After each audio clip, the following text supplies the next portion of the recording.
everyone, and welcome to Just Himself TV. I'm Josh, and in this video we will be looking at the 5th episode of Reservation Dogs. Come and get your love.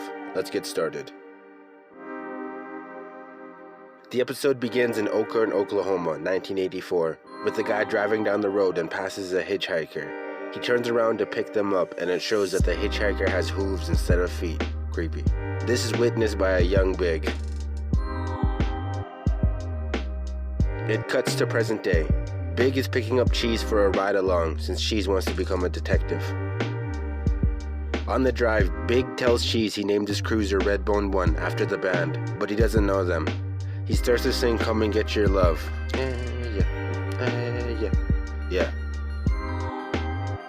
In town, Big and Cheese wake up Bucky, who's sleeping on a bench, one of Big's old friends.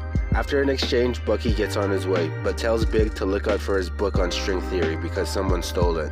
While they're about to leave, some cops stop and hassle Big a little bit.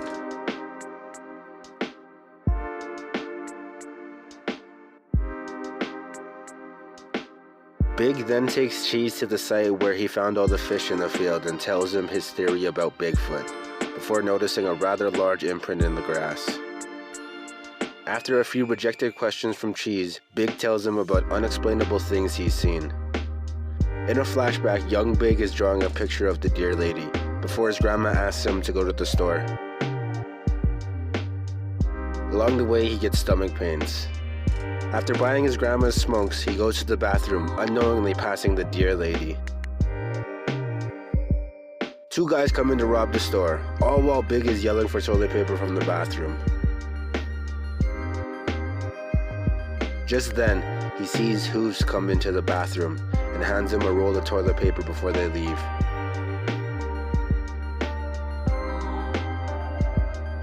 When Big comes out, the two robbers are dead on the floor, to him and the clerk's surprise.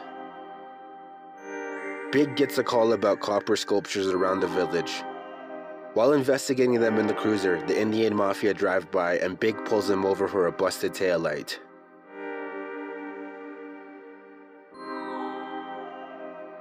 In a Cheese flashback, we learn that he tried to sabotage their car, but leaving his funnel behind.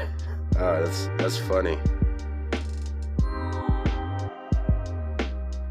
After Cheese confronts them and Big finds nothing, the two leave. At the scrapyard, salvage yard, they question the owner about the copper sculptures. He doesn't know anything about them and the two leave. While they're eating lunch, a stolen truck drives past them, and Big pursues it. Only to see that it's Bucky driving it and it has a box full of copper. We learn that Bucky has been the one putting up the sculptures as a form of protection against certain diseases.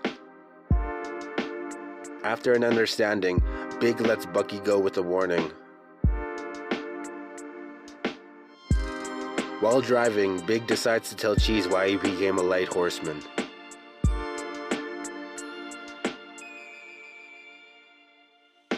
When Big was younger, the deer lady came to him at his grandma's funeral and told him to be good, and she won't have to visit him again.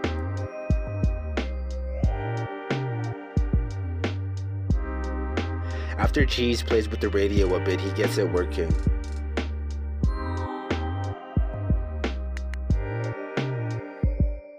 The episode ends with the deer lady being picked up by another unsuspecting victim.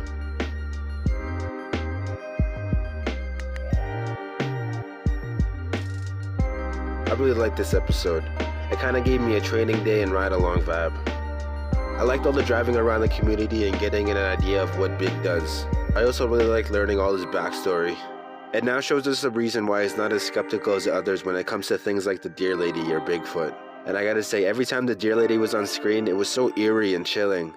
I don't know about you guys, but I remember hearing stories about a hooved being when I was younger, and it was so interesting to see it done like this. Bucky is another great character in this episode to give some wacky conspiracies about copper. Even though we were missing the rest of the gang, it sure didn't feel like it with all the craziness this episode had. We didn't learn too much more about Cheese other than he wants to become a detective. This episode is funny, and it shows us just how good of a character Big is. I can't wait to see what the rest of the series shows us.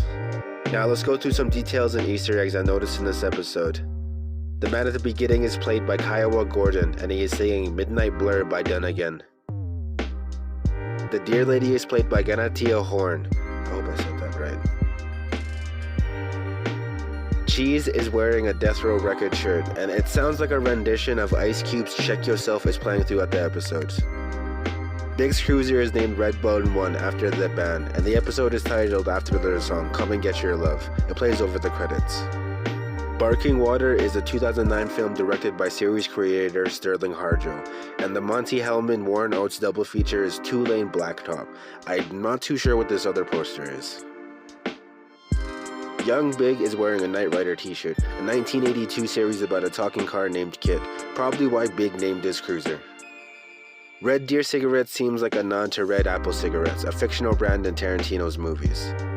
Keeping It Gangster by Little Mike and Funny Bone featuring Young Dammy and Demand plays while Cheese is sabotaging the vehicle. The paintball gun from episode 1 shows up again.